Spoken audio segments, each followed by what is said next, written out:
এটি হচ্ছে TP-Link C20 dual ব্যান্ডের একটি রাউটার। এটির পাসওয়ার্ড এখন কিভাবে আমরা পরিবর্তন করব সেটাই দেখব এই ভিডিওতে। তো বন্ধুরা চলুন আমরা চলে যাই আমাদের মোবাইলে। তো মোবাইলে চলে যাওয়ার পর আমরা আমাদের ওয়াইফাইটা কানেক্ট করে ক্রোম ব্রাউজারে ক্লিক করব। ক্রোম ব্রাউজারে ক্লিক করে রাউটারের যে ডিফল্ট আইপিটি সেই আইপিটি অ্যাড্রেস বারে লিখার পর এন্টার দিলে এরকম একটা ইন্টারফেস পাবেন। ইন্টারফেসটি পাওয়ার পর এখানে অ্যাডমিন পাসওয়ার্ড খুঁজবে। আপনারা না জানলে আপনাদের আইএসপি প্রোভাইডার থেকে জেনে নেবেন। তো অ্যাডমিন পাসওয়ার্ডটি দেওয়ার পর আমরা সিম্পলি লগইনে ক্লিক করব।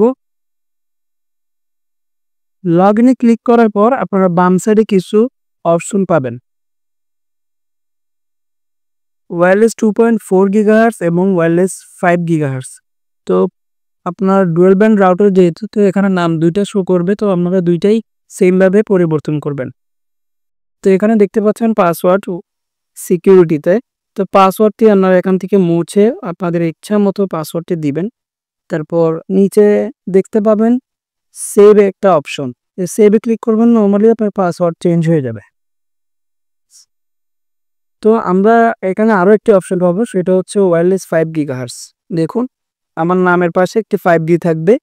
তো আমরা দুইটাই সেমভাবে পরিবর্তন করব। আবার ওয়্যারলেস সিকিউরিটিতে ক্লিক করব। ওয়্যারলেস সিকিউরিটিতে ক্লিক করার পর যে পাসওয়ার্ডটি থাকবে আগের পাসওয়ার্ড, সেটি মুছে আমরা 8 ডিজিটের একটি পাসওয়ার্ড এখানে দিয়ে জাস্ট সেভে ক্লিক করে দিব। তো বন্ধুরা আপনারা এভাবেই একটি C20 ডুয়াল ব্যান্ডের রাউটারের পাসওয়ার্ড চেঞ্জ করতে পারবেন। TP-Link-এর সবগুলোই প্রায় এমন, কিন্তু যেগুলো ডুয়াল ব্যান্ডের আছে TP-Link-এর সবগুলোর সেটিংসই প্রায় সেম এরকম।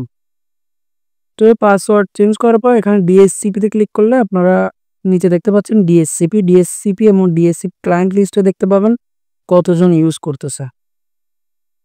তো বন্ধুরা এইভাবে আপনারা আপনাদের C20 পাসওয়ার্ড চেঞ্জ করতে পারবেন। ধন্যবাদ।